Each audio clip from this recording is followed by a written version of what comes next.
Hello, beautiful soul. Welcome to the Elevate Your Soul podcast. Today, I am interviewing transformational coach, Sacred Depths shadow worker, and priestess Shamet Horsfield.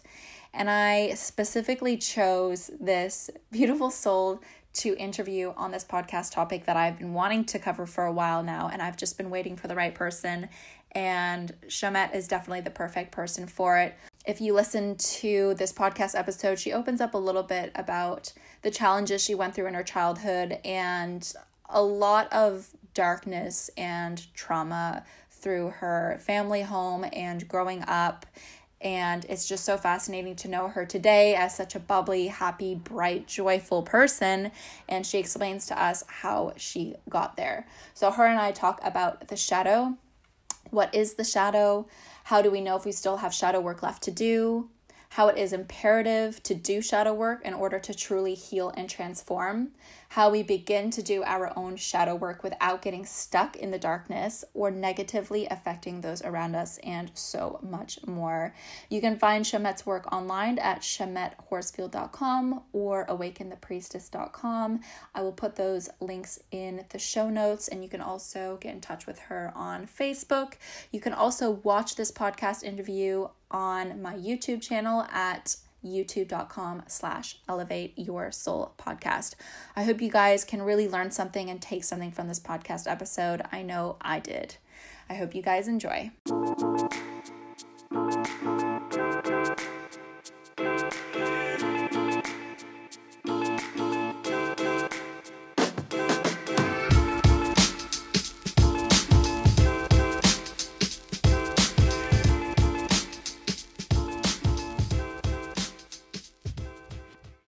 Hello, Shamet. Welcome to the Elevate Your Soul podcast. Thank you. It's good to be here. Nice to see you. Yeah, you too. I love it. First question I have for you is, what elevates your soul? Oh, what elevates my soul is good energy, growth, transformation, awareness, awakening consciousness. And amazingly, I love snow, which I never thought I would. When I came to Sweden, I thought I was going to hate the cold, and the snow and the ice crystals and everything being white, Yeah. like totally elevated my soul. It was amazing. It was like a spiritual high. It was, yeah, it really, really, um, I didn't see that coming. I love that. You're like a little snow queen or like a snow fairy. I love it. I love I that too love after a good snowstorm where like everything's white. It literally is magic. It's It so really is. And when you look at the crystals that form, they're like little crystals, like other worlds, like really mystical and magical and yeah, very purifying. Yeah, it was really elevating. I love it. Yeah. Can you tell me and the listeners a little bit about who you are and a little bit about your background story before we dive into shadow work and what is shadow work? Yeah, great. Thank you. So I my soul chose to be born into a family that had a lot of shadow and a lot of grief and pain, suffering, like a huge amount. I won't go into all of the details because that would just take the whole podcast. Yeah. Yeah. Part one and But part two. yeah, exactly. By the time that I was 9 years old, I had watched my, mother be beaten by my father. My father almost tried to commit suicide, and they went through a really horrible divorce. And then my stepdad wasn't much better. So there was a lot of pain. There was a lot of suffering. Just for an example, like one Christmas, my sister and I watched the Christmas tree be thrown out the window 3 times, out the window, out the door, and then it was duct taped back together for Christmas Day, and that was my childhood. It was one that was very painful to watch. When I became a preteen, I never wanted to get married. I didn't want children. No way in hell was I going to do that. Like, it was, my mom was an alcoholic. My stepdad was a functioning heroin addict, as much as you can, you know. Yeah. And yeah, it was full of pain, full of suffering and grief and sorrow and unhappiness. I mean, not always, but the majority was, it was really hard to watch. But I was not the normal, usual little girl either, because I could see into shadow. I could see into what was going on deeply. And I always felt this feeling like I was from somewhere else. I was from another planet, and that these people, my family, were just like a temporary family that I chose, but they weren't my real family. So when I was about, oh, how old was I? 12. They took us to an Egyptian exhibit, King Tut's tomb exhibit. And I just cried and cried and cried because I felt like they were my real family. And Aw. I saw some of the jewelry and I was like, that's my jewelry. Like, and I knew, I was like, I'm an Egyptian queen. Like, I'm from another planet. Like, why am I here? And then I became really like homesick and I wanted to go home. And I remember, you know, my family was peaceful and kind, and we communicated through telepathy. And like, I saw my first demon when I was 9, you know, so I could see, and I saw ghosts, and I could Yeah. astral travel when I was like 7. So, but I didn't know like what the words were to describe any of that. I just, that was like just my experience. I thought everyone had that experience. And Mm. then when I got older, I realized that actually I was quite, you know, unusual, which made me feel even kind of like more with I would withdraw away from people because I was really misunderstood. And you know, generally what I found when I was little is people don't like that you see into their shadow. So Yeah. yeah, so I had lots of interesting experiences where like my stepdad hated me because I could just see into him, and he did not like that I could see into him.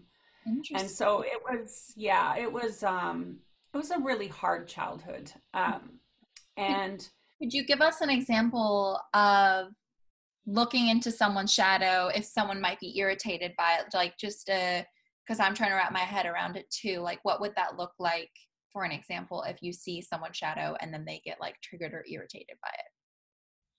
oh, he'd just be really mean to me and really like cut me down, you know, make fun of And me. you saw Oh, you're too shadow. sensitive. You're so sensitive, something's wrong with you. So that kind of thing, like throwing it back as something is wrong with me. And Yeah. so I did. I thought I was too sensitive. There was something wrong, that I didn't belong, that I wasn't like everyone else. And so I became very kind of isolated in within withdrawn in my own self. Yeah. Um, but I really started to find myself when I watched Wonder Woman. Like, I know that sounds silly, like the old school Wonder Woman with Linda Carter. Yeah. And I remember being, I was like 9, I think, and I just cried. I was like, oh my God, that's who I am. I'm an Amazonian goddess from another planet where we all got along and there was this sacred sisterhood. And I so identified with Wonder Woman. I was like, that's exactly me. I've come here to help the world become a better place.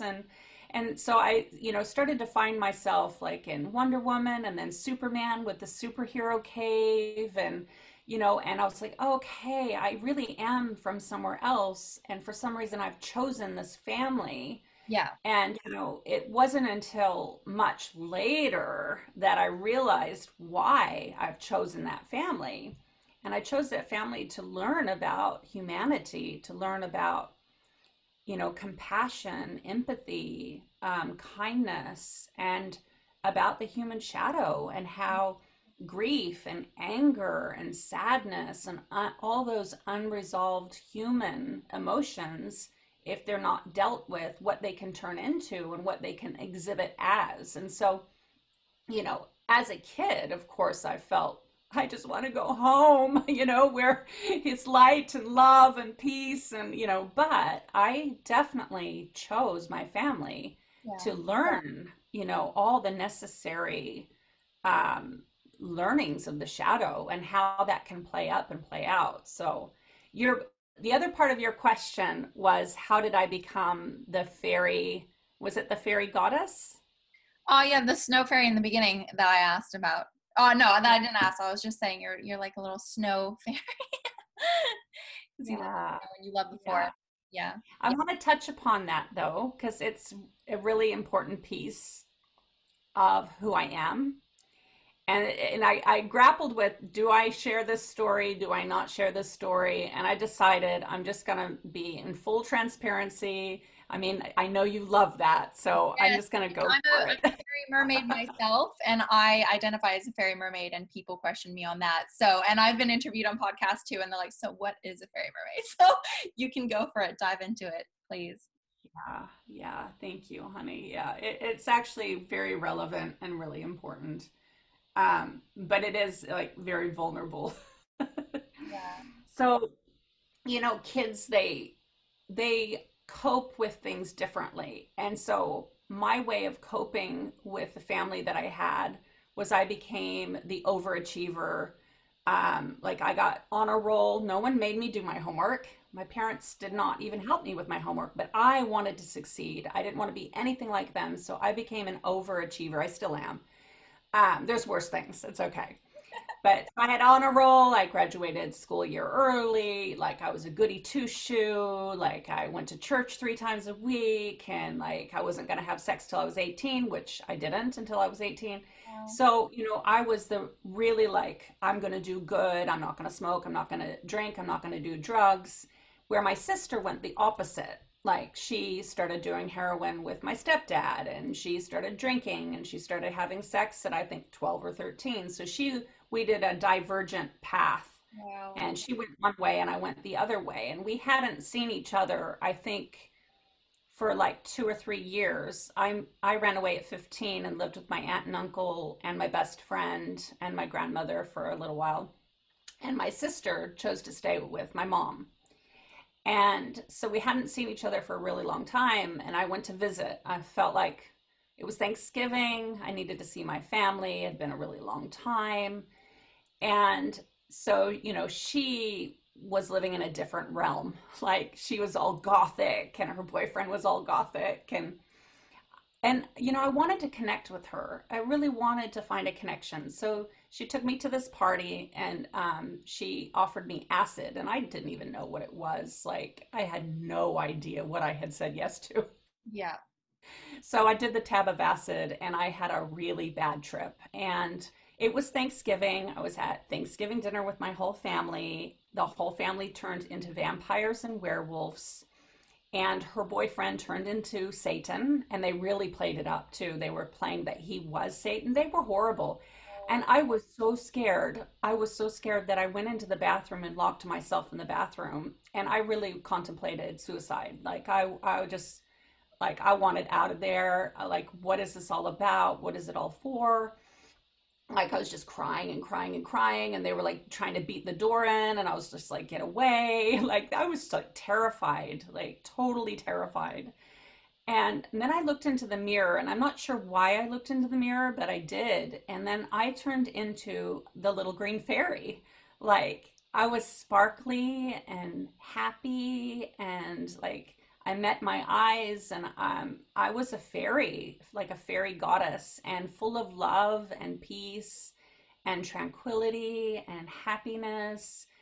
And this fairy, which was me, a reflection of me, started to speak to me, and she told me that I was indeed from another planet. I've come here to help change the world, and just downloaded like all this stuff that you did choose your family, and that yeah, and that vampires and werewolves are not bad. They're just learning. They're just disconnected from love, that they're disconnected from their higher self, and that they need help, and to love them, that they know not what they do, and to have compassion and empathy and kindness for all the werewolves and vampires on the planet.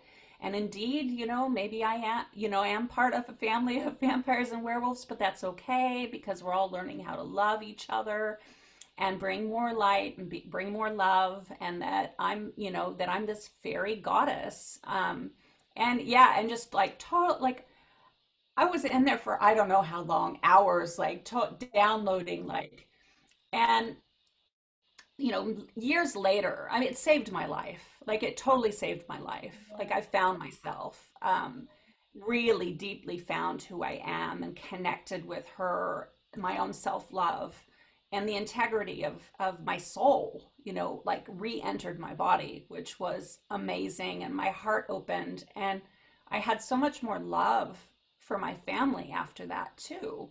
I was still scared, but Yeah. I had a lot more love. And later, like many years later, I had a therapist and I opened up because I was actually really afraid to tell anyone about that for a Yeah. long time, like that people would probably think I'm crazy and or that had some sort of break or something. I don't know. I had a lot of shame around it for a long time. And I had a counselor, therapist in my 20s, and I finally opened up and told her. And she was a traditional therapist, not a psychic or clairvoyant or anything. Yeah. And she looked me deep into my eyes and she said, Shamet, that is part of who you are. You are the little green fairy.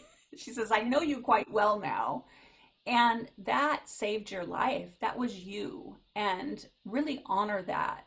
And it wasn't just an acid trip, like you really met yourself. Yeah. And that really showed you the energetics of your family as well and the things that you've gone through. And she says, and I love what came through with the analogy of vampires and werewolves just being disconnected from their love and their connection to source.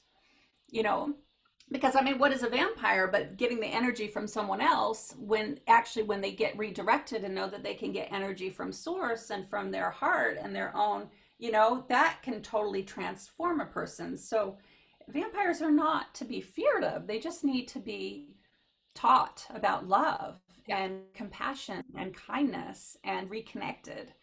I love, So it's just yeah. literally someone that's in their shadow, right? Living out their shadow. I love that So analogy. I love how you like see the world as like there's the goddesses and the fairies and the vampire and the werewolves. And those, I'm guessing, obviously you can see that those people can transition as well. It's not like you're born as a vampire and you will always be that, right? Like you can change into something else. But I love how you see vampires. It's not like the typical, like they're going to suck your blood. Like they're going to drain your energy and suck your energy. That's so, yeah, yeah. it's all energetics. Yeah, it's not literal. All these fairy tales and tales are, in my opinion, not literal. They're metaphorical, and it's to describe the energetics of the spiritual development and growth of where we are. And I mean, sometimes it takes lifetimes, Yeah. the growth process too, Yeah, but that's how I see it. Mhm. Yeah. So interesting. And when you said as well, you mentioned a couple times how you chose your family and you chose them for a reason so that you could learn. I had a conversation with a friend recently about everything happens for a reason, right? And they're like, oh, well, does it still happen? Does everything happen for a reason if someone's born into a family with an abusive parent, for example? So I feel like you're the perfect person to like answer this question because you've been through that. What do you mean when you say, for people who don't understand you, when you say you chose this family, like, and for other people who have gone through really traumatic things in their childhood, how can you explain to them that a soul actually chooses their mom and their dad specifically and their siblings to learn what they need to on earth? Yeah. I mean, I guess the spiritual journey is a very personal journey. And so I believe that everything happens for a reason. I believe that I chose my family, but I don't want to put a blanket rule that that's just the way it is either, because we all have different spiritual paths and perceptions and journeys. And like, I never want to say, I know and you don't know kind of thing, but it is my belief. But that's a really big one for a lot of people to swallow, because then it's like, oh, and this goes into what I was thinking I wanted to touch on about the law of attraction work. Law of attraction work, it's like cause and effect. And so then people think, oh, if I have this horrible childhood, then maybe I was a horrible person in a past life and I deserve this. And now I'm, making like retribution for all the past deeds that I did wrong. And Wow. I don't think it's like that. Like I don't believe that it's black and white. I don't believe it's like persecutor, and like all of that. I feel it's much more complex than that. Yeah. And it can just literally be because I went through this myself when I was working, doing a lot of law of attraction work, and then some really bad things happened to me. And I was doing so many good things, and I was like, what have I done to deserve this? And I got really upset about like, what have Wow. I done wrong? Maybe it was a past life thing that I did wrong of why I'm deserving this now. And then a spiritual teacher actually said to me, Shamet, it's nothing that you've done wrong. Your soul just chose to learn this particular lesson. And, and I was like, oh, that's an interesting way of seeing it. Yeah. And I think that, is a big one. So, like if your dad has died and you were mad at him when he died, it's not your fault. You didn't make it happen. Like, I think people they turn it in and on themselves. Yeah. And I feel like that's a lot of the reason why the spiritual community is so unhealthy and sick right now, too, is the misunderstanding about how it all actually works. And so I think that my personal feeling is that my soul chose the family that I have in order to learn more compassion, more kindness, more empathy, because my sole purpose is to help people heal their shadow and to come into more love. And by us, coming into more love, then this is what's going to create the new paradigm. Like the Yeah. new earth, the new paradigm, it's Yeah. all about love. And love is not judgmental. It's discerning, but it's not judgmental. And there's a lot of judgment in the spiritual community, that creates hypocrisy, Mm. and if we can just learn to be more understanding and more kind and more compassionate. And actually, my mom has taught me that so much. Like, she's been my biggest teacher. Yeah. And, she was 15 when she had me. She had a really hard childhood too. And she just really did the best that she could with the skills and tools that she had. And now, she's recovered and she's had over 16 years of sobriety. I've lost count of how many years of sobriety. And she's a drug and alcohol counselor and she's helping a lot of people. Wow. But she had to be in her own shadow in order to learn the tools that could then help other people. Yeah. So I think sometimes it's not about good or bad or right or wrong. It's just about aligned learning. Yeah. Yeah. Yeah.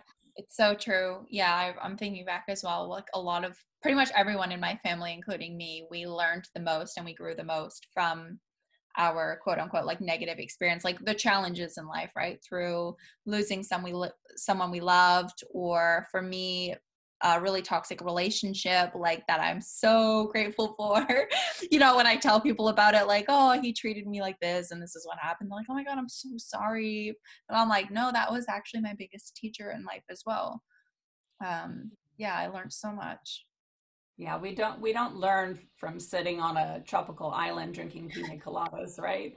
Like it's when the shit hits the fan, that's when, things get real and things get authentic and we learn the resilience and the tools. And, I'm very grateful for everything that's happened to me, the good, the bad, the ugly, the uncomfortable, it's all like there to teach us and grow our spirit. Yeah, I love that. So for those who don't know, what is shadow work and also why is it important? Yeah, I love this question so much. Um, I feel that it's absolutely imperative shadow work, and I've actually been tossing up, because on my bio I have that I'm a light worker, and I've actually been tossing up maybe I should put shadow worker, 100%. Yeah. you know, because it, oh boy, I could really talk a long time on this, so I'll try to make it short. But my feeling, because I was a yoga teacher for many years, and I feel like the spiritual community and especially the yoga community is really unhealthy and really sick. There's a lot of issues there. And I feel it's because we want to be high vibe, we want to be love, light, peace, and kumbaya to the point that any low vibration, and law of attraction has kind of taught this too, Yeah. if you haven't really dived really deep into the learning. Like, I love Abraham Hicks, like, Yeah. but there's a reason why she has so much information out there, because it's a really, really deep well.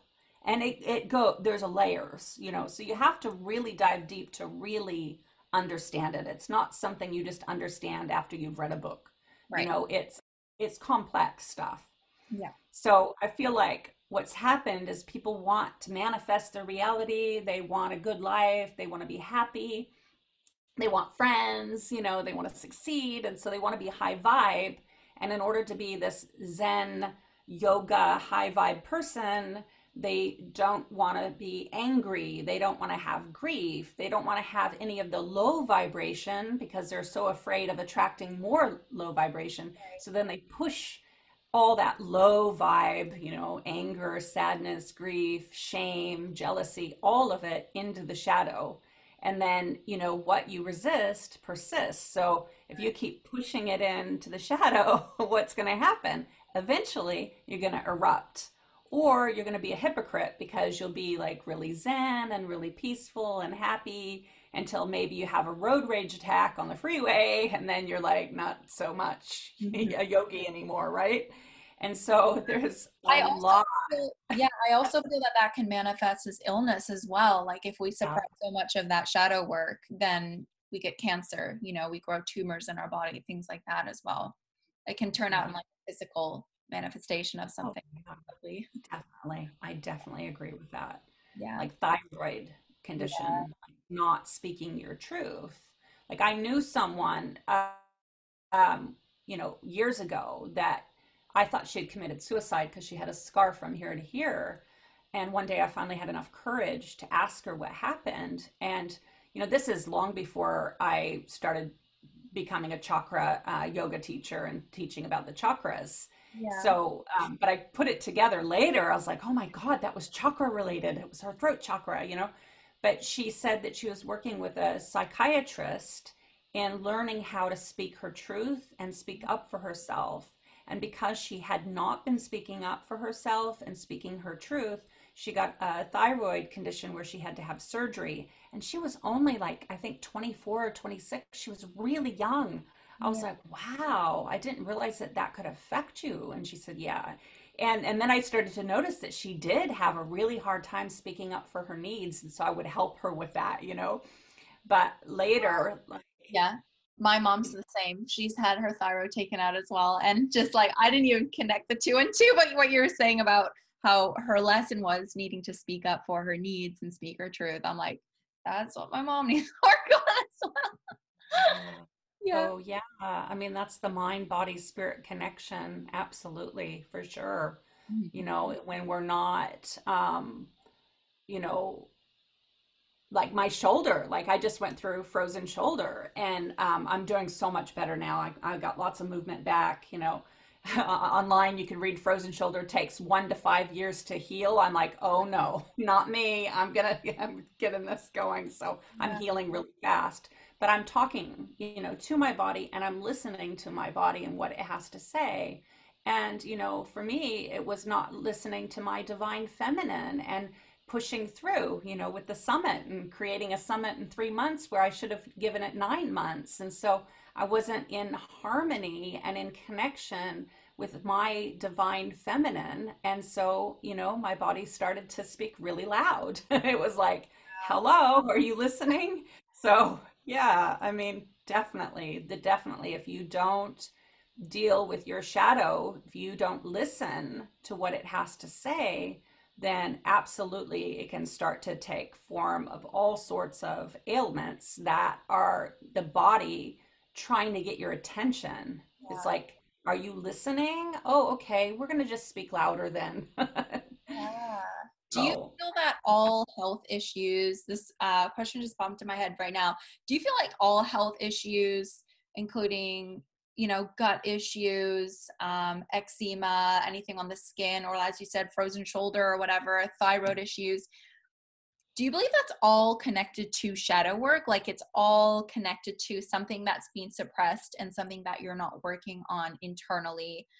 Um, I guess it could be emotional, but then again, there are some like clear physical things like, hey, you're putting pesticides on your skin every day. Maybe stop that. But do you think a lot of those issues are related to not doing the shadow work? yeah, I'm not a doctor, so I can't actually answer that. And I think, again, it's a very complex and big question. Hmm. Um, but with my spiritual understanding, I think most likely, like I get a sense, yeah, I mean, if we're not dealing with our shadow, but also our generational wounds and patterns, then they are going to surface in all sorts of ways. Yeah. Um, but I don't think I can make, a blanket statement about it because, it is all so complex and I don't have, Yeah. I'm not a doctor, so I don't have that training. But I love to know Uh, your thoughts. yeah, but my thought is, yeah, I mean, definitely the shadow work is so important. And not just the shadow work, but the generational wounds and patterns as well. Like energetically, that can imprint you where you have that generational wound or pattern from your mom that had from her mom that, and it's like but it's pushed into the shadow, so it's in your blind spot, so you're not even aware that you're playing it out. And so I think well, I know from my own experience, when I become more and more aware of my own generational patterns and wounds and shadow work, and I'm conscious about it and I listen to it, like, I think there's so much. The other thing I wanted to say is there's so much shame that gets placed on emotions like anger, again, the lower vibration. I mean, they have like the charts with this is low vibration, this is really low vibration, this is high vibration. So everybody wants to be in the high vibration. And so when the low vibrations come up, they push it down, push it down. But the Yeah. thing is our anger can be medicine. Like it can be the very thing that changes the world for the better. Can you imagine if we told Martin Luther King, just get over it? Like, Mm. be high vibe. Like, then he wouldn't have changed the world in the way that he did. But it was because of his anger and because of the injustices of the world that he took a stand and he was a mover and a shaker and a change agent. And so, anger is a powerful, powerful medicine. And it needs to be in balance, of course, because anger can change the world. It can also destroy worlds. So, it needs to be, it's a potent energy Mm. that needs to be channeled. But, instead of pushing it down, if we can, you know, what are you angry about? Speaking to that part, what's going on? Oh, you're upset about the injustices of the world. Well, what can we do to change that? And channel that fire for amazing positivity. Like that would change everything if we could, start to channel.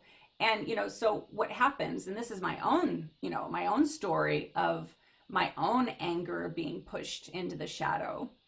And, I'll never forget, this was like my wake up call. I was in Bali doing some training, yoga training, and I went to this yoga class and the yoga teacher had all these tattoos everywhere and piercings and she just looked really angry and I was like, "Whew, she's intense, but I'll take her class." Yeah. Well, in the middle of the yoga class, she actually flipped everyone off and said, "This is a mudra." And I was so upset after the class. I was like, what kind of yoga teacher flips the whole class off? Like, and I like kept processing it and processing it. And it took me a while, but I remember being so triggered by it. I Yeah. was like, I will never be a yoga teacher like that. That's just horrible. It's wrong. Yoga teachers are supposed to be peaceful and kind and happy. And she just flipped us all off. Like, who does that?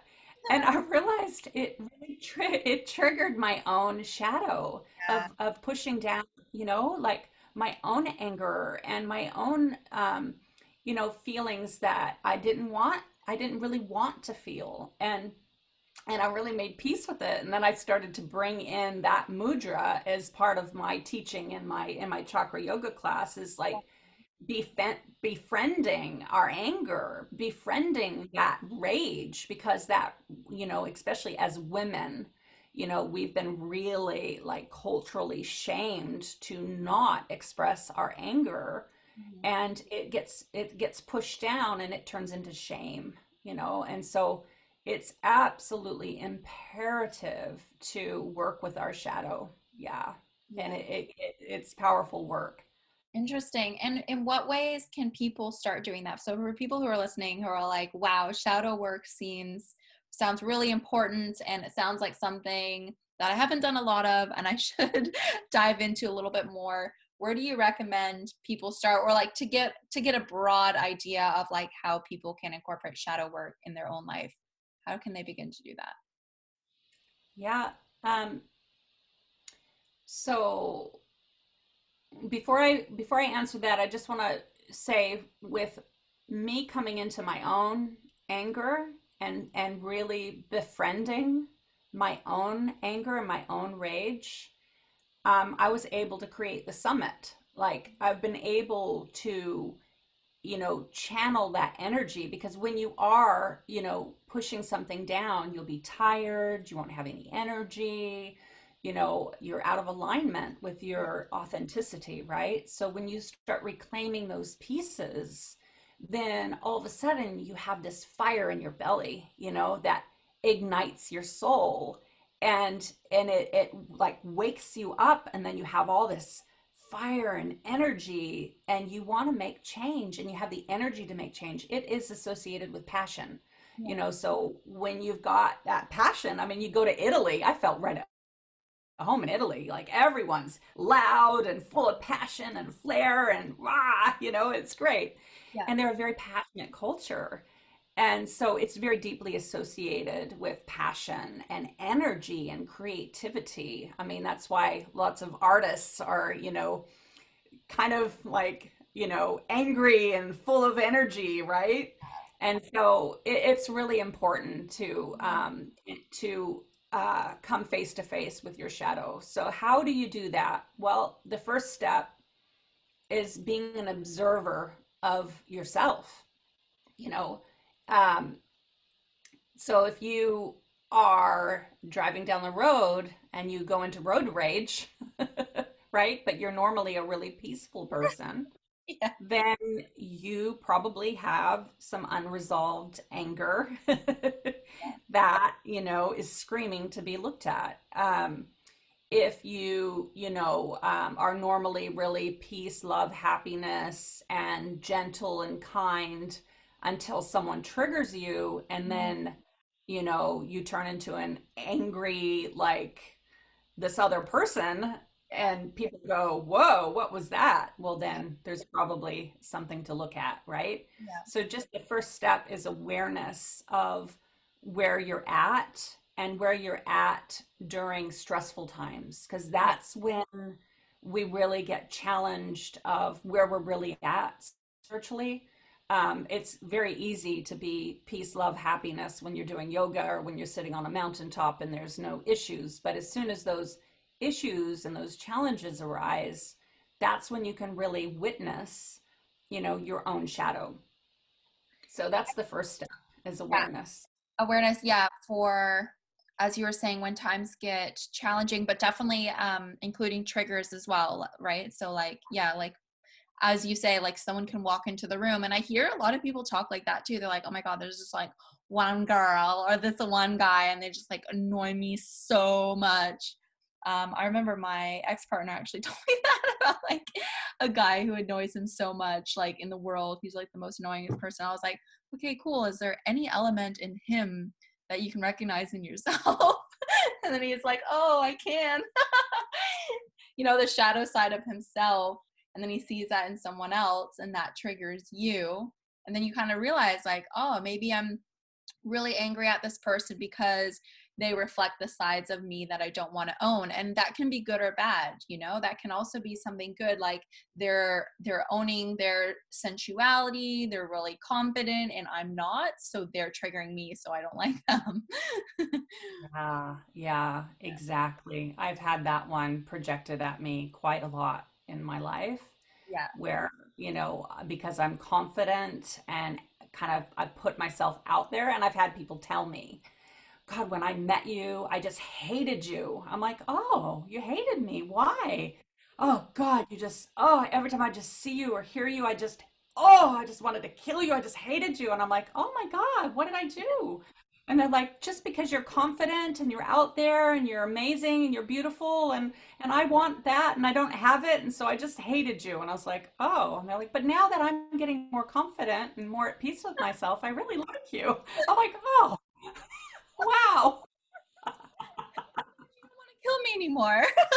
Yeah, great. We can be friends now, you know? I'm like, yeah, it's intense. So yeah, definitely, definitely. Yeah. If someone has something that you want, but you don't feel that you can have it for yourself, Yeah. that's like envy and jealousy and all that shadowy stuff that, Yeah. comes from that place. Yeah.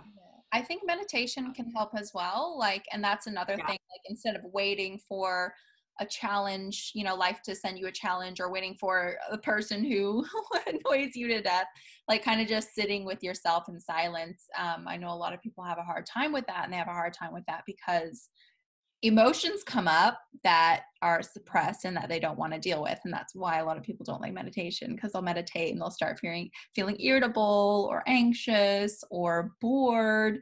And those are all emotions that they tend to suppress and run away from. So I think meditation is like another good one to realize what you are suppressing.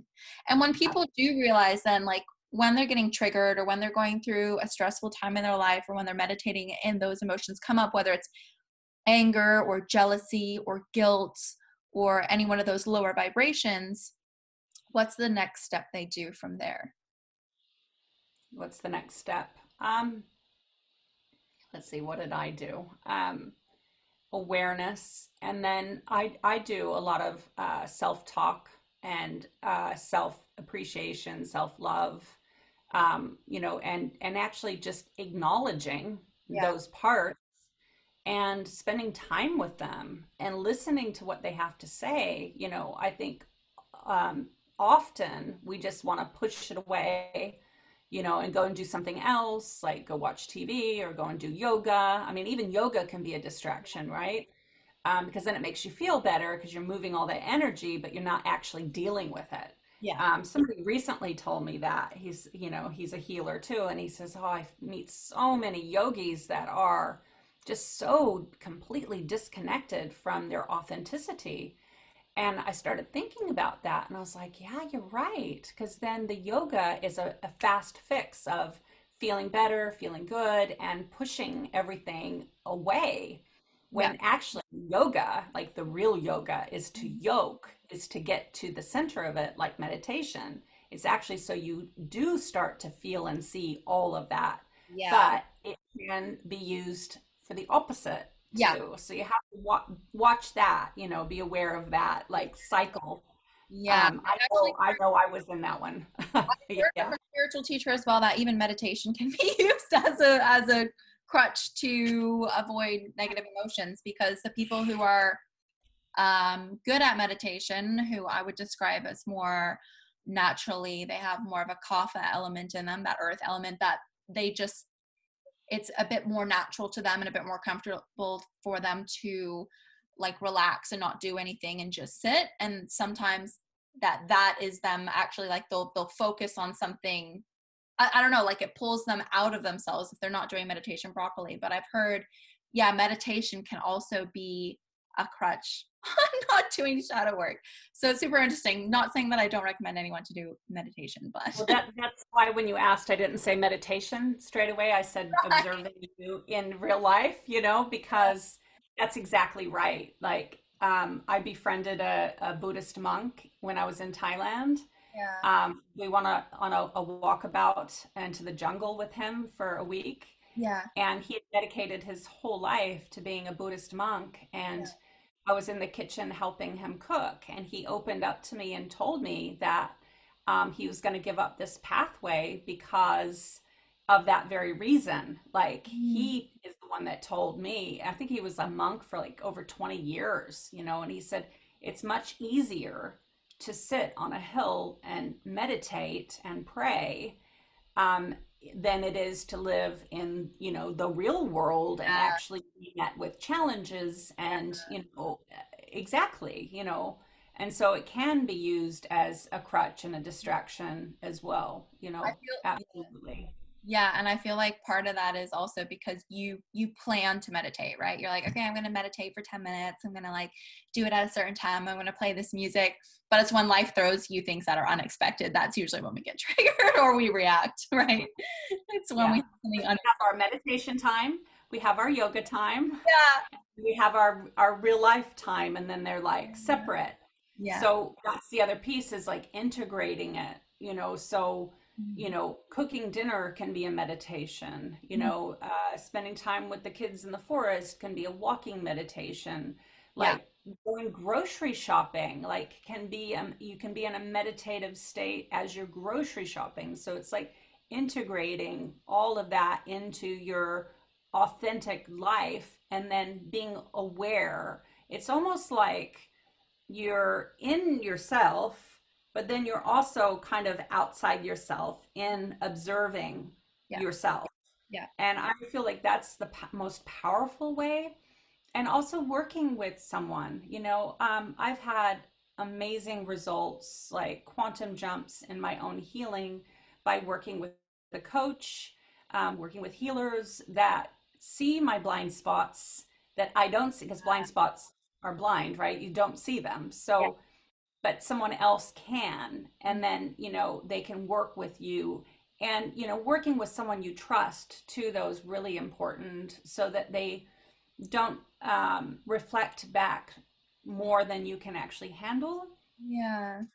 And, I think that's really important too. Shadow work is some of the most powerful and transformative work that I have ever done. That shadow work and inner child healing have been like amazing for me. That's why I'm trained in both now, because they are so effective in getting right to the depth, down deep into what's really going on. Yeah. But I would say that be really gentle for anyone that wants to do shadow work. Be really gentle, be Mhm. really loving, be really kind with your process and your journey. And pay. I love, this is a quote from Anna Dea Judith, but I love it so much. And I always bring it up at some point or another because it's so relevant. Mhm. You know, the spiritual path and spiritual growth is like a baby tree that's just growing, and the baby tree, if we were the baby trees, they want to be spiritual, they want to be evolved, they want to be happy, they want to manifest and create their life. And so, but you can't say to a baby tree, come on, grow, grow, tree, grow, go to the sun, hurry. Like, you can't rush that. Like, that's not going to work. It's not going to just all of a sudden start growing towards the light. And all too often in our spiritual practices, and I think this is part of why the spiritual community is so sick and there's so much hypocrisy, is that we're all trying to rush the transformational journey quicker than it can actually, even it you can't make the baby tree grow faster than it grows. Like, what you can do is find out what kind of tree it is. Is it a cactus, or is it an oak tree or is it a pine tree? Like, what kind of tree are you? What do you need? Like, do you need a lot of sun or do you maybe don't need a lot of sun? Like, do you need a lot of water or do you need maybe just the right amount of water? Like, figuring out what you need for your container, because that container, is what is going to help the tree grow, right? Yes. Where it's planted and its environment, and just getting everything, the right amount of sleep, the right amount of good food, love, affection, support, Connection. and that is what grows the tree in its natural, and then it thrives, Yeah. and then it will grow faster and healthier, right? Yeah. But, and that is a really good, analogy for shadow work is you don't want to do too much too soon because it can have an adverse effect and then you're depressed, right? Yeah. Or like, yeah.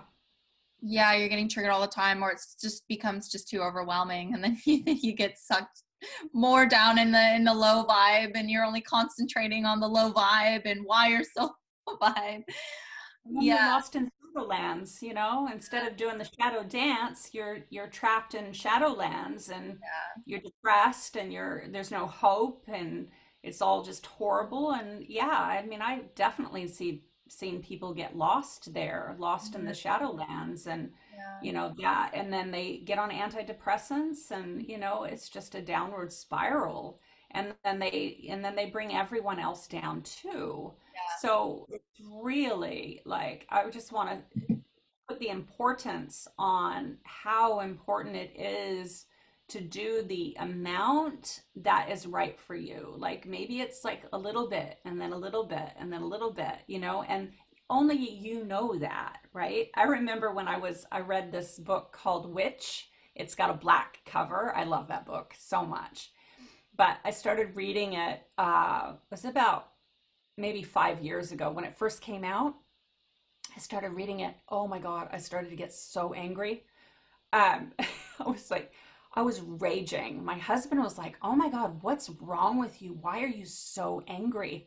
I was like, "Do you know the injustices women have gone through and how, all like, I got all like so upset because I used to say, I'm a goddess, I'm not a witch, and I had this whole, I demonized, witches, right? And then when reading this book, I realized that's what yeah, patriarchy has done is to demonize women and medicine women and medicine men, yeah, and that actually the witch means wise one. And so yeah. learning and being educated about the Christian crusades and like everything that's happened, like I got so angry that I actually had to put the book down. I had to put the book down, and I said, "You know what, I'll get back to you when I'm ready to face all of that, but Yeah. I actually I can't cope with this right now, and neither can my family."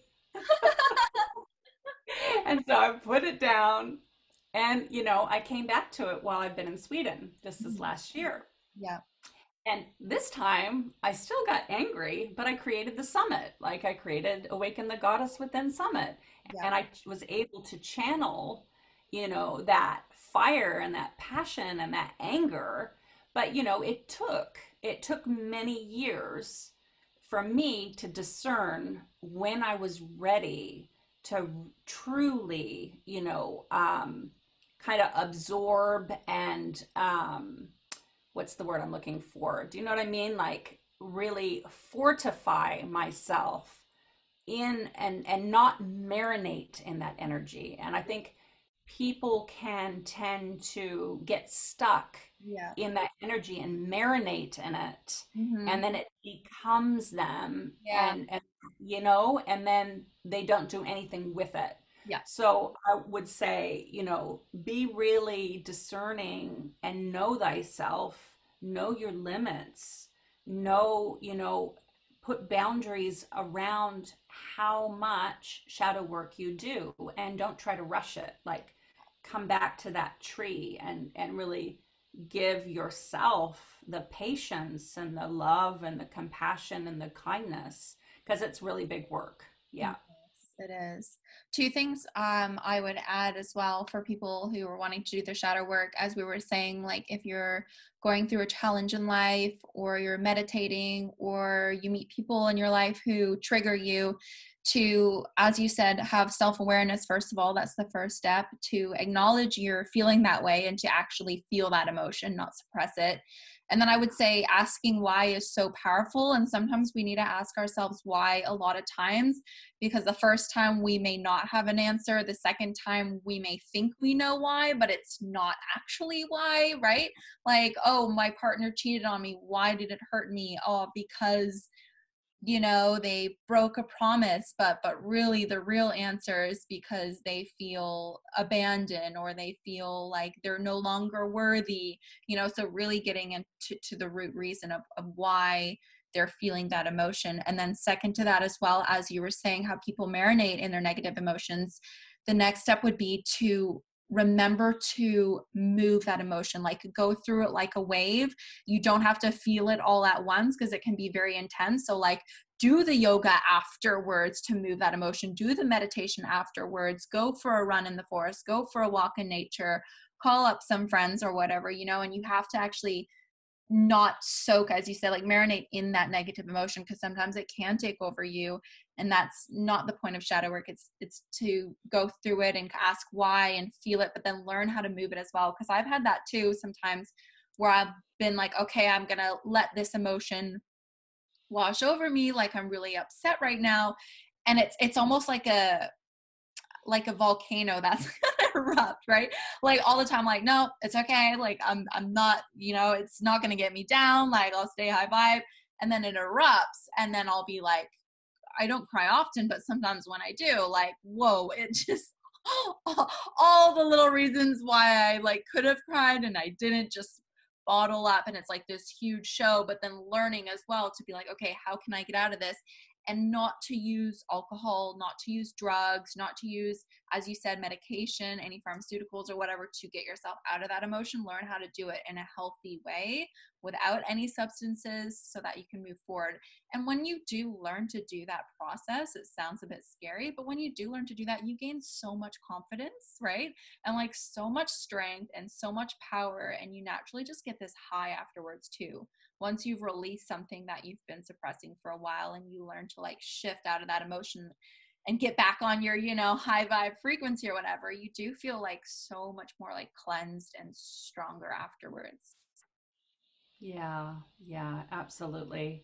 I just want to add, I love what you just said, and I just want to add to that. I used to be the girl that I didn't take any painkillers when I had a headache. I just believed in, being el natural, and till I have this frozen shoulder. And then it was so painful that I actually had to be on painkillers, Yeah. but I use them as a tool to help through that. Like I didn't get dependent on them, but I did need them. And I do think that sometimes Mhm. people with like clinical depression, and that they can also be on medication through the process of their healing journey. So ultimately, now I'm not on anything. And so, I've got off of them now, and I'm just doing the movement, the exercises, the massage. My chiropractor has been a huge help, Yeah. and I'm getting exercise and doing all the things that I'm supposed to do. And then I limit myself on the computer too. Like, Yeah. I've made life changes around that. However, the pain medication was really important, and I actually needed it to function in order to do the healing work. So, like, I would take the pain medication before I'd go and have my deep tissue rolfing that I would cry for an hour through because it was so painful, right? I actually really needed to have, the pain medication that the doctor gave me in order to do the healing work, right? Like, so I'm not against that anymore. And I would have never known that I would say this in my 20s. It's taken me until almost 50 to go, oh, there is sometimes a reason for that. And I think it can be the same with people that do have clinical depression, that they do need that, but if they can use it as an for a little while and then Yeah. eventually get off of it, as a tool to move them through, like scaffolding, Mhm. then Mhm. I think that's ideal. So I just wanted to throw that in there because I think it's important to, Because there's definitely someone or some people listening right now to this episode who needed to hear that. That's why you said it. And I do agree as well. And I did the whole pendulum swing as well, where, I was young and I, did all the drugs and the alcohol and I was like, whoa, it's so cool. And then I went out of it and I was like, oh my God, like I don't want to be around anyone who ever does drugs or ever does alcohol, blah, blah, blah, and then I kind of like found my middle ground now and I'm like, hey, there's a time and a place, like ayahuasca as well. Like if that is your calling, like that is like the most intense shadow work that I've ever heard of. Like if you feel called to do that, then honey, go for it, right? But it's about, when I mentioned like not to go for the drug or the alcohol or the pharmaceuticals, it's kind of like not to be dependent of that. Like don't consistently do that, and yeah. like try one thing one day and try something else the other day, but just, yeah, as you said, using it as a tool, like for a process or a phase, but not to ever become dependent on something like that. And it's like that with everything, Yeah. not just drugs and alcohol, but like yoga, meditation, right? Like what we were talking about earlier. Food, like food is one of the most powerful medicines that we need to grow and thrive and survive, right? Food's incredible, a Hmm. very powerful, potent medicine, but it can also be a poison, right? If we eat too much of it, so, Hmm. so it's like that with everything, So it's just about bringing it into a balance, you know. I know some people that, marijuana is an amazing medicine for them, incredible. I know other people where it's definitely a drug and they're, abusing it and it's out of alignment. So it's and again, it's going back to that tree. We're all unique snowflakes and we all need different things, and we're all here on planet Earth to learn what we've come here to learn. And we all, each and every one of us, have a soul path purpose, and it's figuring out what that is. And I'll never forget, because my sister and I went in divergent paths, and I've always tried to save her. Like I was the big sister that was trying to save my little sister, and it made me sick because you can't save another human being. You can, they say you can lead the horse to the water, but you can't force them to drink. Well, I force fed her to drink the water. I tried so hard and it just, nothing ever worked. Yeah. And I had a spiritual teacher tell me, she said, Shamet, is it any of your business what her spiritual path is? Did Mm. it ever occur to you that maybe this is exactly what she's come here to learn, and that on her path, she's helping people that you never would have even spoken to? Wow. And I was like, oh, shit. I was just crying. I was like, oh my God, wow. What? It's none of my business what her spiritual path is. Yeah. If she's come here to learn what she's come here to learn through her pathway, no matter what that looks like to me, it's her life, right? And and that spiritual teacher was quite right. The people that she relates to, talks to, connects with are not in my, even in my realm. And so, maybe her soul came here to touch and change, or, break through to people that I never would have even been able to break through to. And that was very humbling. Mhm. And this is a big, piece of the shadow work too, is understanding that each and every one of us have a different pathway and different shadow work to do. And some of us might have come here to be in our own shadow for whatever reason or whatever that looks like. It's really none of our business, right? We can help the people that want to be helped, but otherwise we're just bullying another person, right? Yeah. Yeah. Yeah. It is hard when they're family. I do understand that. Oh, it's so hard. It's so hard. I'm not saying it's easy. Believe Yeah. me, it's huge learning for me Yeah. in letting go and surrendering to like the bigger picture. Yeah. Yeah. So I feel like you had another question about shadow. Um, no, I don't think so. Is there anything else you want to add? Yeah, there is. The fear of doing shadow work and getting lost in the shadows Yeah. and bringing other people down. Yeah. So, that is definitely, I know, something that I grappled with. And, being a mother of two children, Wow.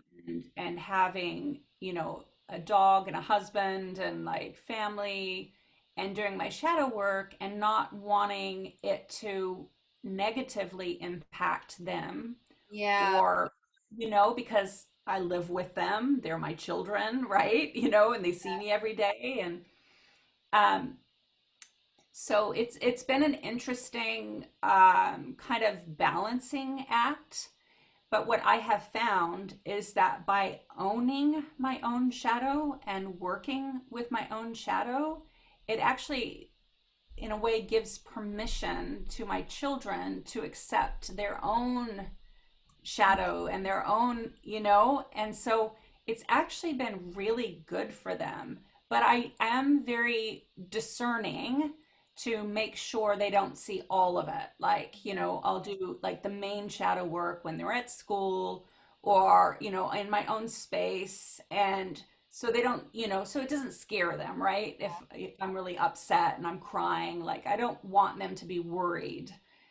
However, I'm just really honest and authentic Yeah. with my family, and I'll say, "Hey, I'm moving through some of my shadow work. We just talk about it. It's like normal in our house, and mommy's okay, and I love you boys. It has nothing to do with you. I'm just processing something." And it's actually given them the emotional intelligence Yeah. um, to talk about what they're going through, and accept, like when they get angry at somebody at school, and then like it normalizes um you know being a human. Like they don't feel like they have to be perfect. And so I think it's actually really healthy, but you do want to, it's going to be different for every single person. Mhm. But obviously, if you are getting ready to go on a family holiday to Hawaii or wherever, Yeah. maybe you don't want to dive deep into a bunch of shadow work before you go. Like, Yeah. plan, be emotionally intelligent about doing your shadow work. Mhm. So, and it's not in authentic. Like if it comes up and you Yeah. got a trigger and you're really, really angry, you don't have to react right at that point. You can actually say, okay, I'm going to put this in this box with a little, bow. I'm Mhm. put it right here, and I'm going to deal with you, in 2 days' time. And then you go and then you make sure you deal with it, because you don't want a Yeah. Pandora's box on your hands, right? You don't want like that to erupt later. So you do have to make sure you get to it. But Mhm. it's like organizing and planning and being intelligent about diving deep into that, into your shadow. Yeah. So I wanted to touch upon that because That's I really, think it's yeah, important. Yeah, definitely. I mean, we Yeah, have jobs, we have families, we have lives, we have responsibilities. We can't just, unless you're young and you don't have any responsibilities and you can just go there, that's different. yeah, I was thinking too. I was like, well, I have partners, but I don't live with them. And then I was like, but my dog, he's like the only one. If I like cry in front of my dog, he's like gets real anxious and wants to like lick my face. And I'm like, I'm sorry, Chi Chi. Like I just need to feel this emotion right now. Yeah. But the sooner that we deal with it, the better, Better. as well. Yeah, as soon as that comes up. Mm-hmm. But, oh, okay, there's one more thing. Sometimes you might feel, if someone triggers you and then you want to clear the air, Mm-hmm. and I am a firm believer in clearing the air as much as possible. I like clean, clear, crystal clear, like, and so if I get triggered or upset by another human being, I like to nip that in the bud and talk about it. But you also want to really honor where you're at and where the other person's at, because the other person might not be ready to go there. Yeah. And so that you can really overstep boundaries. And maybe you've cleared the air for you, but then you've just dumped a pile of doo-doo on them that, and then that's not very nice, right? So, it is respecting your Mhm. own boundaries as well as other people's boundaries. Yeah. And the other piece I want to say to that is, and I've got a particular situation right now where I want to clear the air with someone, but I'm just not quite ready yet. Mhm. And this is, Vishuddha, doing your throat chakra clearing and purifying. You don't want to speak too soon until you've really processed it Yeah. within your own being, your heart, and you've brought that energy up from your belly, your fire, into your heart center. And once you're in an alignment of that love and that compassion, then it can come through in a more powerful way that the other person really hears it. Yeah. Because if you're really angry and or upset, or Reacting. they're probably not gonna absorb it. But if you can come from a place of love, so it is taking the time to really sit sometimes with something, and timing is so important. Yeah. But like you said, really acknowledging like your part in it too. It's like, what is my trigger? Is Hmm. that person, and I found this has happened to me where I get really triggered by somebody else, and I realized it has nothing to Yeah. do with that person at Yeah. all. That person reminds me of my stepdad, Mhm. or my aunt, or another thing that happened to me. And Mhm. so it would not be right for me to go and tell that person, Yeah. like they'd be like, what? Yeah. So I really, really like that point that you made as well. yeah, Definitely. Because I feel like that's happened. Like I've been on the other end of that too, where some yeah, will just vomit their emotions and things on me. And I'm like, this is more of a you problem. yeah. Yeah. Well, people often project what they don't want to see about themselves, Yeah. right? Yeah. So they'll project it onto someone else because it's much easier to do that. And, I've had a lot of people project onto me, and then I realized that I also did that. And it was like, oh, wow, that's interesting. Okay. Yeah. So really important, like you said, to do meditation, and anything that you can do to have more self realization and more self awareness. Yeah. And, um, but in saying that, okay, this is the last thing I'll say. Yeah. I could just talk for hours, but the last thing I'll say is, one of my clients was meditating, and every time that he would meditate, this anger and this fire would come up, and he'd feel quite blocked. And, I actually ended up saying to him, I don't think meditation is the right thing for you right now. And so I love meditation. I meditate every day. Like meditation and yoga, I love. Like, I Mhm. think it's so profound and so amazing. However, if someone's got some unresolved emotion that needs to like be channeled, if Yeah. they sit and meditate, then they're sitting, imagine you're sitting with this fire that's like, Mhm. you know, Mhm. that's can be too much. Yeah. So what I advise when you have a lot of fire, a lot of angst, like meditation's probably not the right thing during that time. So Yeah. I actually recommended like, getting it out, going into the forest and where when no one's there, and yelling, Yelling. or like scuba diving, going into the water and yelling underwater if you don't want anyone to hear you, or doing martial arts or boxing, where you're Yeah. getting that Yeah. energy out and Mhm. channeling it, jumping, like getting on a trampoline, jumping, throwing a tantrum on the trampoline. Like, I've taken clients out and just had them yell and scream like who Yeah. they wanted to yell at, just into the forest, like Yeah. yell, scream, get it out. You can do write and burns, write it all down, burn it, write everything you ever wanted to say to that person that you can't say it to, and just write it and then burn it, and like start channeling that energy. And then when you start to feel calmer, you start to feel more peaceful, then you can do your meditation, right? Yeah.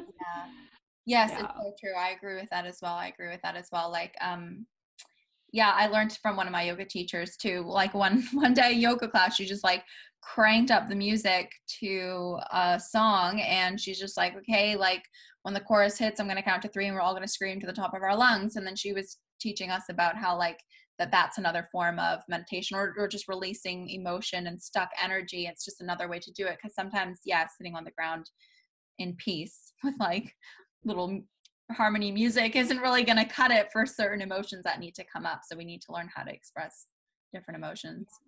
There's actually a yoga practice in New York. I don't know what it's called, but they play heavy duty rock music and do their yoga. And I was like, wow, that's so New York, Yeah, because there is so much angst. And, yeah, some people really sat in judgment of that. And they're like, oh, that's so wrong. That is so not what yoga's about. And I was like, but it's helping people. Like, if people have a lot of angst and they have a lot of energy, I know it took me a long time to meditate because I had to do movement meditation. I had to do dance and I had to do martial arts and stuff because of my childhood. And, I had a lot of anger and a lot of, resentment and shame and, lots of unresolved emotions inside of me that I couldn't just sit and meditate. I had to do some sort of movement.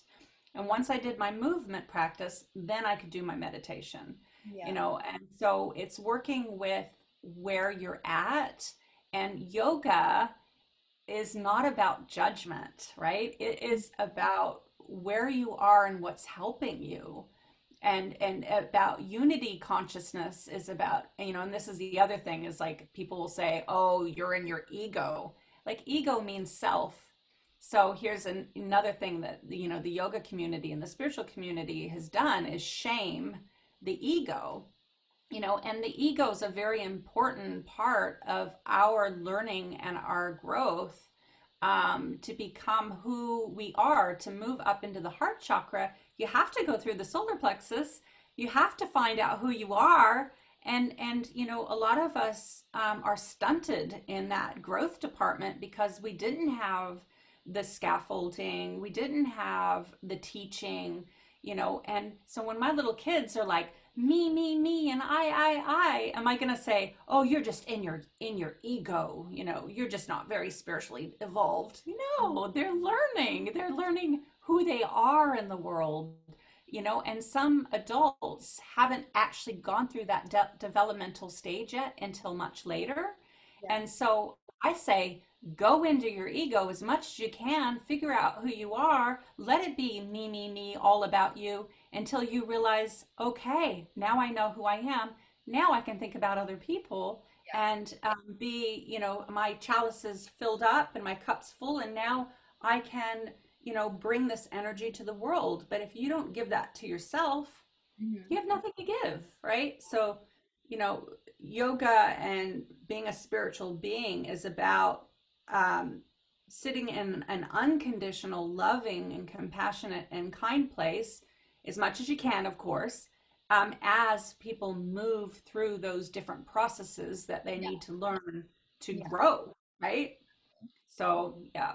Yeah. Anyway, And sometimes we can't only focus on ourselves until we understand ourselves, because sometimes that can take decades. So it's learning to set aside time. You can rotate through days or whatever, or even on one day, take some time to learn about you and focus on you, and then other people as well. It doesn't have to be like yeah. one huge chunk of your life and then the other, but No, that's yeah. true. Yeah. It's the spiral dance. Yeah, absolutely.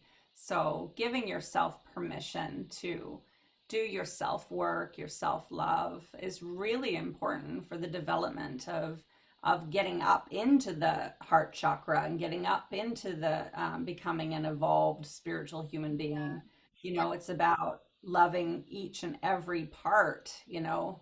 another Anodea thing that I learned from Anodea Judith is, it doesn't matter how nice the rooms are upstairs. If the foundation of the house is not good, the whole house falls down. So, so often we want to open up our third eye and become intuitive and become psychic. But if your root chakra, your foundations are not good. It doesn't matter how psychic or intuitive you are, you got to balance it all. Like all the chakras are important, Yeah. and it's not one is more important than another because they all work together, just like the foundation of a house holds up the whole house. Like, you know, I love Exactly. that one.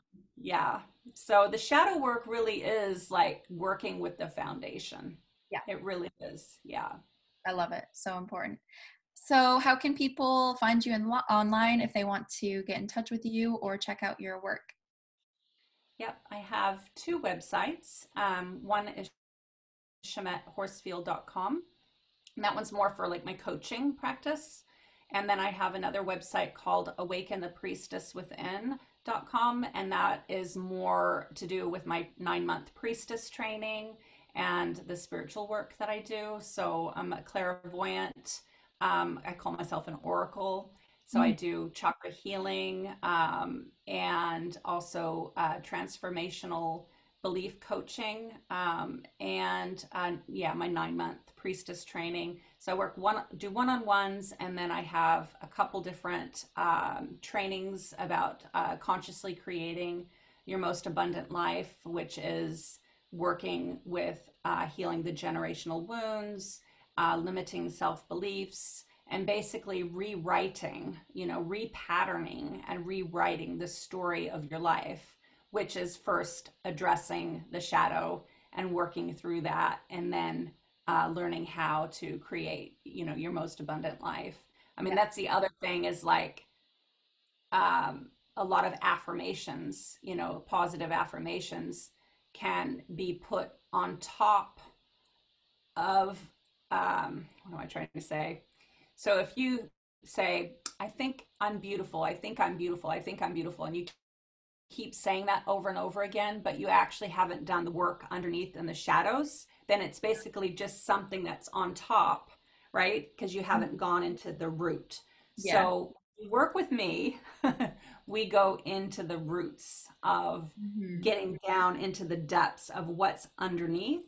If you're a gardener, when you garden and you're pulling out the weeds, you got to pull them out by the root or they just grow back. And a lot of weeds will try to grow back regardless. And so then you have to plant what you want there Yeah. instead of the weed.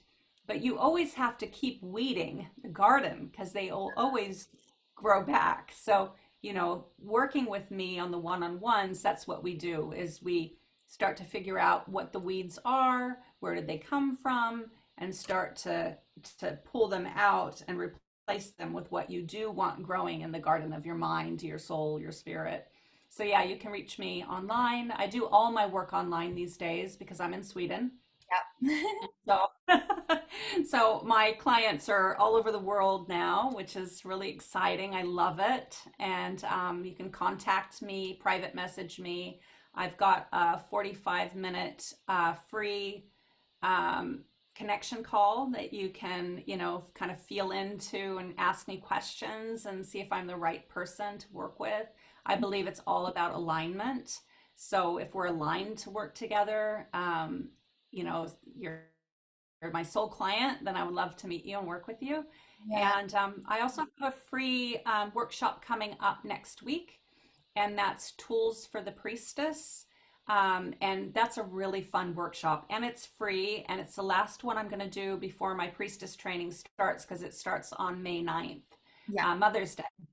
Nice. So, yeah, yeah. Okay. So you can find that on my website, and you just register. And when you register, you get sent the free Zoom link to attend. Yeah. Perfect. I'll put all those websites and links in the show notes as well for people to find. Aw, thank you. That was fun. I loved it. Thank you so Yeah. much. Thank you so much for your time. And yeah, I find your story so inspirational.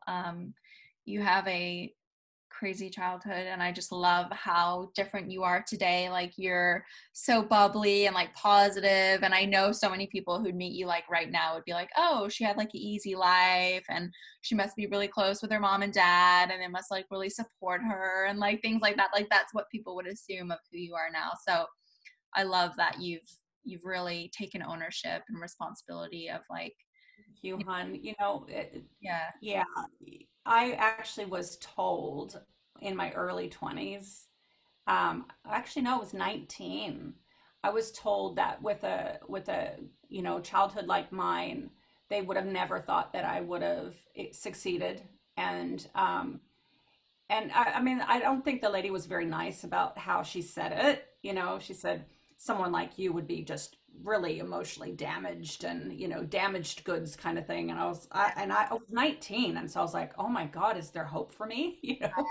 Yeah. But I was like, no, I am going to, I'm going to succeed. I'm going to meet this challenge and I am going to prevail. And, I want to say that to anyone that's listening. If, you feel like you're damaged goods, if you feel like, gonna get emotional, you feel like you're broken, Mm. you feel like you just can't move past, you can. I am proof of that. Like, I shouldn't have succeeded the way that I have, but I chose to, and I decided, I made a firm decision.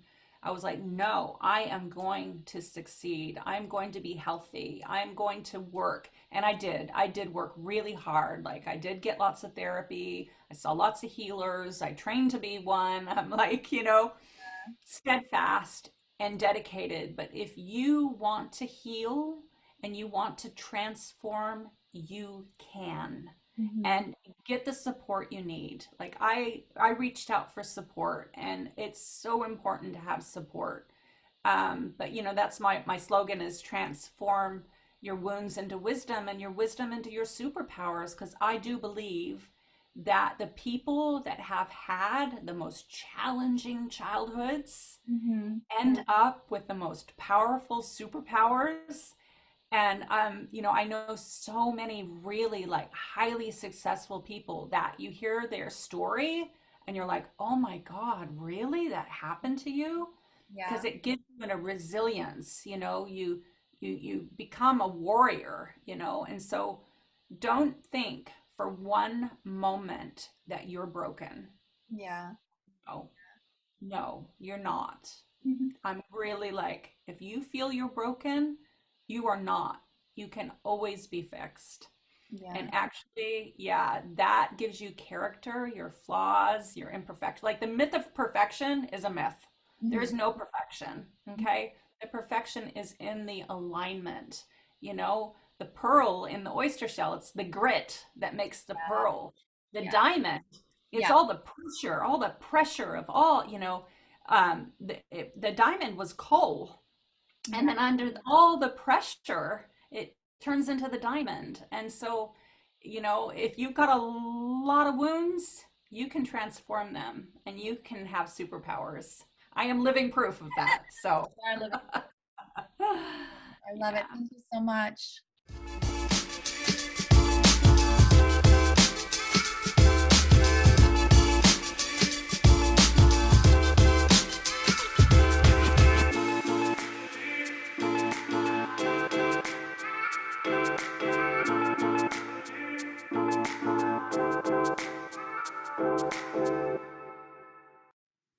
Hey YouTube fam, if you like this video, make sure to hit the like button below. And if you think a friend, a family member, or just someone you know who could benefit from this podcast episode, please share this video with them. And if you've been enjoying the Elevate Your Soul podcast, make sure to subscribe to my YouTube channel for new episodes weekly.